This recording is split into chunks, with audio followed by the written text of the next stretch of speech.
Em entrevista ao jornal The New York Times, publicada hoje, o presidente Lula disse que tem tentado contato com o presidente dos Estados Unidos, Donald Trump, mas ninguém quer conversar sobre o tarifaço. Além disso, a comitiva de senadores que está nos Estados Unidos afirmou hoje que o Brasil pode sofrer novas sanções devido à relação comercial com a Rússia. Quem atualiza tudo isso para a gente, direto de Brasília, é a Manuela Castro. Boa tarde para você.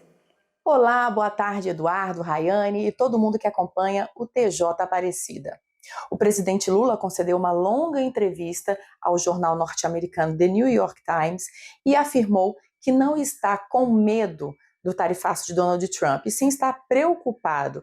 Ele diz que está pronto para negociar desde que haja respeito dos Estados Unidos com o Brasil. Disse também que está tentando conversar com o presidente Donald Trump, não só ele, sua equipe também. Por exemplo, o ministro da Fazenda, o ministro da Agricultura, eles estão tentando conversar com os ministros correspondentes nos Estados Unidos, mas que ninguém quer conversar. E admitiu aí que está procurando novos mercados, novos países interessados nos produtos brasileiros. Na agenda do presidente Lula, uma reunião com o Consórcio Nordeste, aquele consórcio formado pelos governadores nordestinos. E na pauta de discussões, a preocupação com a economia da região Nordeste e também com os empregos. O governo já tem informações que as empresas já suspenderam contratos de venda para os Estados Unidos e que muitas empresas estão decretando férias coletivas para os seus funcionários porque não sabem o que vão fazer. Bom, diante disso, aí, o ministro de Desenvolvimento, Indústria, Comércio e Serviços continua suas reuniões com o setor produtivo e teve uma reunião que teve destaque ontem. Foi a reunião com as chamadas Big Techs, são aquelas empresas de tecnologia e de internet. Empresas como o Google sentaram à mesa, também a Meta, que é responsável pelo Instagram e pelo Facebook. E na pauta da discussão, a preocupação com a regulamentação da atuação dessas empresas no Brasil. Vamos lembrar que Donald Trump, quando justificou a tarifa de 50% sobre os produtos brasileiros, disse que o Brasil estava tendo muitos problemas com as empresas norte-americanas, que não estava respeitando. Isso porque existem muitas ações na justiça contra essas empresas. Por exemplo, quando a justiça determina o bloqueio de um perfil numa rede social e as empresas não cumprem, isso vai parar na justiça, parou no Supremo Tribunal Federal, e Donald Trump disse que isso não é aceitável. Então, o governo brasileiro está realmente interessado em conversar, em chegar a um acordo, a uma regra para a atuação e colocar isso na mesa de negociação do tarifaço. Temos também notícias lá dos Estados Unidos, de Washington, da comitiva de 8 senadores brasileiros que estão lá conversando com várias pessoas, empresas, outros políticos, e eles trazem notícias para a gente das reuniões com os senadores norte-americanos. E a comitiva brasileira recebeu aí uma certa pressão dos senadores norte-americanos. Eles disseram o seguinte: olha, se vocês querem negociar com os Estados Unidos, precisam estar preparados para chegar aí a algumas negociações do que o governo Donald Trump tem pedido para os países. Por exemplo, Donald Trump está pedindo para que os países parem de importar produtos da Rússia como uma sanção por causa da guerra contra a Ucrânia. E o Brasil, ele importa bastante combustível da Rússia.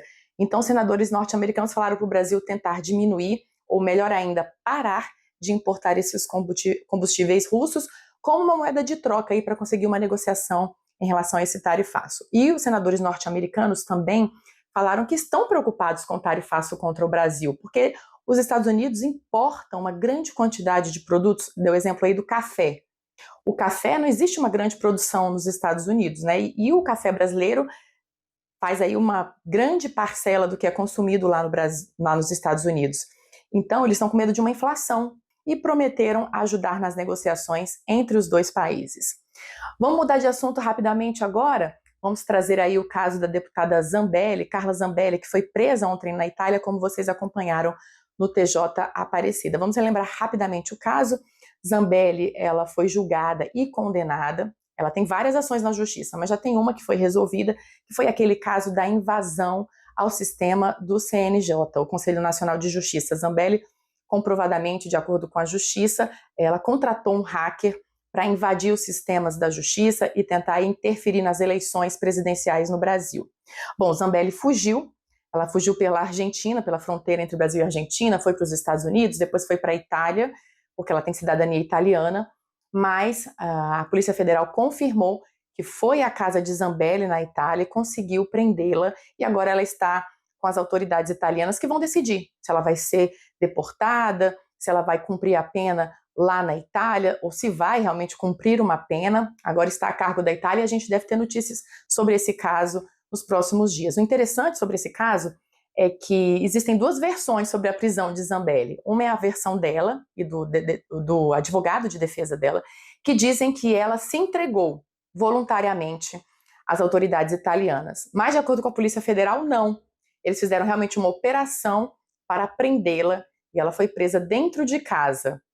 Ainda estamos aí apurando para ver o que realmente aconteceu, mas de acordo com a Polícia Federal, foi realmente uma prisão que foi determinada pela Interpol. Nós vamos acompanhar esse caso aqui no TJ, trazer mais novidades nos próximos dias, e por hoje eu fico por aqui, volto com vocês aí no estúdio.